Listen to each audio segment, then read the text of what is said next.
મારું નામ સંજય કુમાર ગોવિંદભાઈ ગોહિલ છે। શું ઘટના બની છે, કઈ જગ્યાથી છે? આ શેરકન તલાવ પર શિષ્ય કલર રોડ પર મારી ઓફિસ આવેલી છે। ત્યાં ઉપર મારી ઓફિસની ઉપર કાજી સાહેબની બિલ્ડિંગ છે। તો 40-50-60 વર્ષથી દુકાનો જર્જરી હાલતમાં પડી રહી છે।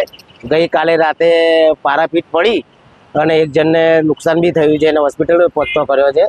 અને અગાઉ પણ નગરપાલિકાએ નોટિસ પણ આપેલી છે, પણ એ કોઈ ગંગારતા છે નહીં। જે ચીફ ઓફિસર સાહેબ આવીને ગયા, ચીફ ઓફિસર સાહેબે આજુબાજુ દુકાનો બંધ કરવાની સૂચના પણ આપી છે, પણ આ બહુ મોટી જાનહાની થાય છે। નગરપાલિકા ઉતારી લે, કાં તો પછી જે બિલ્ડિંગના માલિક છે એ ઉતારી લે તો સારું છે અને જાનહાની થતા અટકે। As a parents definitely proud feel થાય કે હા, આજે કંઈક નાની સિટી છે તો શું છે, પણ લીડ અહીંયા બી છે। અમારી પાસે બી એ એજ્યુકેશન છે જે બહારની સિટી મેળવે છે। આવી રીતની ગ્રાફિક્સ બનાવી, આવી મસ્ત ડોક્યુમેન્ટ બનાવવા, તમે લીડના પ્રોગ્રામમાં સ્ટોરી જુઓ તો મજા આવી જાય। આપણને બી મજા આવે, છોકરાને તો શું ના આવે, આપણને બી મજા આવે। આપણે બી 2 વખત જોઈએ। વિઝ્યુઅલ લર્નિંગ જ લીડનો મોટામાં મોટો બેનિફિટ છે।